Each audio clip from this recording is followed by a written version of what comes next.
Hello friend, welcome back to my channel. তো বন্ধু, তোমরা সবাই কেমন আছো? আশা করি ভালো আছো। তো তোমরা সবাই দেখতে পেয়েছো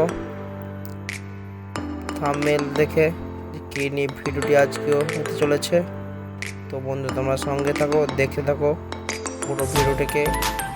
ভালো লাগলে অবশ্যই লাইক, শেয়ার এবং সাবস্ক্রাইব করতে ভুলবে না।